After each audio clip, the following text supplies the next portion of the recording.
The Patriots with a winning record for the first time this season after a 26-3 win over the Colts here at Gillette Stadium. Zack Cox joining me. I'm George Balekji here with your NESN post-game coverage from Gillette Stadium. And Zack, in this game we saw a lot of defense dominating from the Patriots.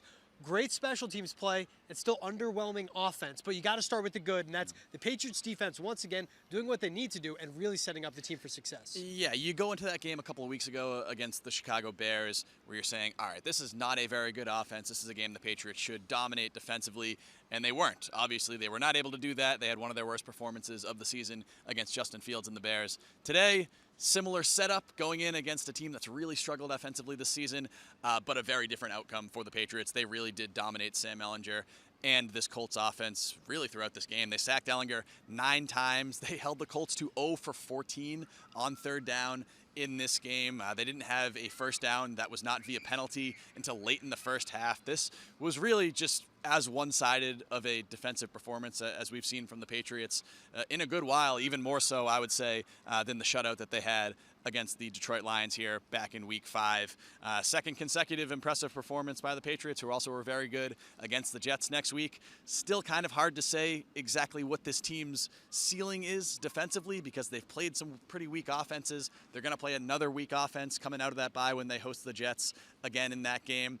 Then the degree of difficulty really spikes up when they play teams like the Vikings and the Bills second half of the season. But you can only play who you're playing, and the Patriots certainly had a highly impressive defensive performance today. Against a Colts team that fired their offensive coordinator and Marcus Brady, turned to Sam Ehlinger as a starting quarterback, and no Jonathan Taylor today, held them to just 2 yards per play in 60 offensive plays. Matt Judon, Josh Uche led the team with 3 sacks each, all smiles from the defensive line.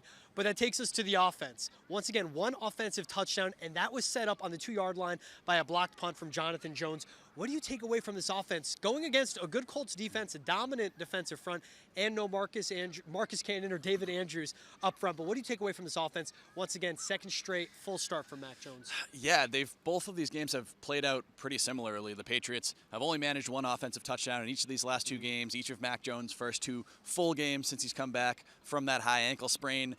We talked to him after the game about it. He actually had some interesting comments about what is going wrong for this offense. He said their early down efficiency and execution really just needs to improve. They're seeing way too many first down runs stopped in the backfield, way too many penalties by offensive linemen. They're stuck in a lot more kind of third and long situations than they want to be. They've said teams are playing a lot of kind of too high safety coverage against them, which Mac Jones said he views as a sign of respect for the Patriots' offensive weapons, but they have to navigate whatever these defenses are giving them, and they haven't been able to do so far. It's hard to imagine where this team might be if they didn't have a kicker like Nick Folk, who has gone 9 for 9 on field goals over these last 2 games because the red zone efficiency has just been really poor for this Patriots team.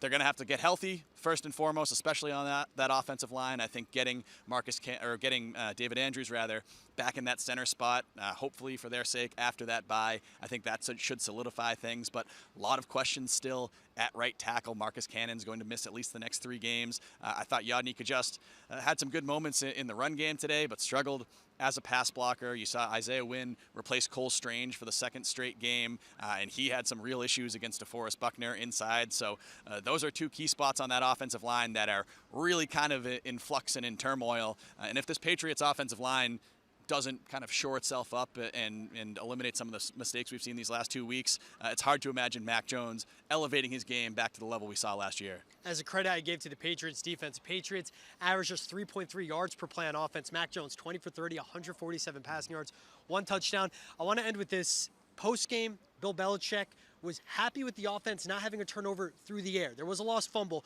but he pointed it out to me. It was interesting because it's all about protecting the football, but he was taking a win away that Mac Jones himself said, I didn't turn the ball over, so that's improvement for me. Ended a 7-game streak of throwing an interception. Obviously, the message was heard to Mac Jones, protected the ball well.